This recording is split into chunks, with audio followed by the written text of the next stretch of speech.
Do it anyway. That's what you just saw. And right now, a part of you is probably already disagreeing. Because your brain is quietly saying, not today, maybe later, one more scroll won't hurt. There was a man who lived exactly like that. Every night, he planned to change his life, and every morning, he ended up doing the same easy, familiar things again.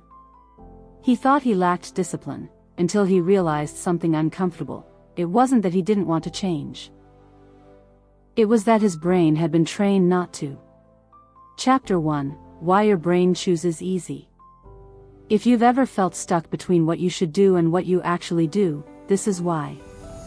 Your brain is always weighing effort versus reward, and in a world full of instant hits, phones, videos, endless content, it has learned to pick what's easy every single time. Science shows that this system, driven by dopamine in parts of the brain like the nucleus accumbens, isn't really about pleasure. It's about expectation. The more effortless rewards you consume, the more your brain adjusts, making you less sensitive to them, a process psychologists call downregulation. That's why hard things feel heavier, and easy things start to happen automatically. Chapter 2: The Brain Can Unlearn. Here's the shift most people never make. The same brain that learned this can also unlearn it. Through neuroplasticity, every action you take is literally rewiring your default behavior. As William James said, we are spinning our own fates, good or evil, and never to be undone. The point is simple: if you keep giving in to the voice that wants comfort, it gets stronger. But if you start acting against it, even in small ways, things begin to change. Chapter 3: Embrace the discomfort. It won't feel good at first. In fact, it will feel wrong. When you take away constant stimulation or try to focus, your brain fights back. You feel restless, distracted, even irritated. That's not failure. That's withdrawal.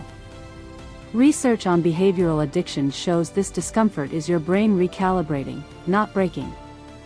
This is the moment most people quit. But if you don't, if you move before your brain talks you out of it, you break the cycle. Psychologists call this lowering the activation threshold. The less time you spend thinking, the more likely you are to act. Chapter 4: Action over Readiness. So instead of waiting to feel ready, you act immediately. You get up. You start. You do it anyway.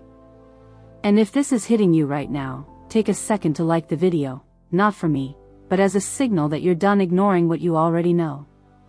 Chapter 5: Reset Your Brain. Now here's the practical part: don't try to fix your whole life. Just remove one big source of easy dopamine for a few days: your phone, endless scrolling, whatever pulls you in the most.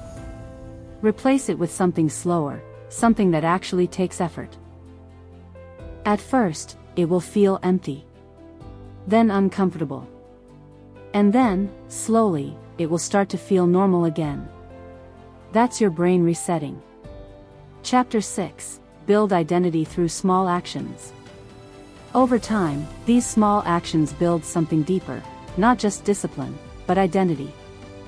As James Clear explains in behavioral science, every action is a vote for the person you want to become. Stop waiting to feel different. Start acting different.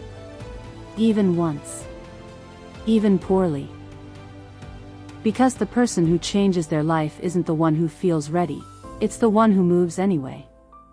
Chapter 7: Your Challenge.